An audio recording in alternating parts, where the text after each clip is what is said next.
Драган, ти си еден од оние кои што во оваа ситуација на коронавирус во земјава се решил да им помагаш на други луѓе кои што не можат во овие моменти, да речеме, сами да си купат намирници, не знам, или сами да си платат сметки, особено претпоставам тоа се старите, хроничниве болни луѓе. Зошто се одлучи на овој чекор? Има ли интерес помеѓу твоите соседи и така? Како го прифатија луѓето сето ова? Знаеш што, до идеја дојдов многу едноставно, бидејќи моите родители живеат тука блиску на 200-300 метри и честопати во овој период одам до најблиските маркети, до аптека да им купам некои основни продукти и реков зашто да не. И така сум во домашна изолација, нели, со децава дома, зашто да не им помогнам и на моите соседи овде во зградата. Се работи за Капиштец, скопска населба, која што веќе 40 години, значи една од постарите, може да се каже. Има, сигурен сум дека негде можеби 1/3 од влезот или општо во Капиштец се постари луѓе над 60 години.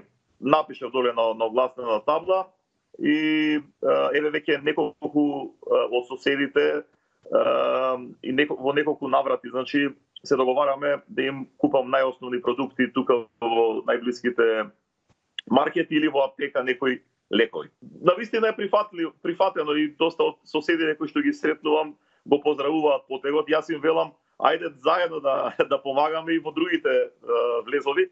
Така да општо е прифатливо.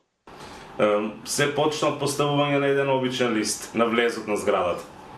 Да, рачно напишано на огласната табла кај што се поставуваат оние, нели, работи од кои што се за информирање на соседите.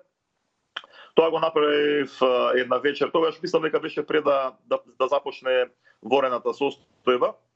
А веќе вториот ден имав позив во периодот кој што ја го одредив, бидејќи оставив само 2 сата во денот за да, нели, да пошто сум со семејство, со децава. И веќе после 2 дена имав првата нарачка. Тоа беа основни продукти за прехрана, значи за исхрана. И само ќе те прашам, можеби неблагодарно, се чувствуваш и како херој на ова време? Па не се чувствувам како херој. Дај Боже да има повеќе такви, да помогнеме во овие тешки времења, заради тоа што гледаме дека ова не е нималку, значи пресериозна работа и барем онаму каде што може да помогнеме, сите да помогнеме, бидејќи постојат и постари луѓе кои што можеби немаат помлади членови на семејството, нема кој да им помогне и треба да има што повеќе вакви луѓе. Се надевам и тоа што го споменавте дека и други ќе го следат овој пример. Благодарам.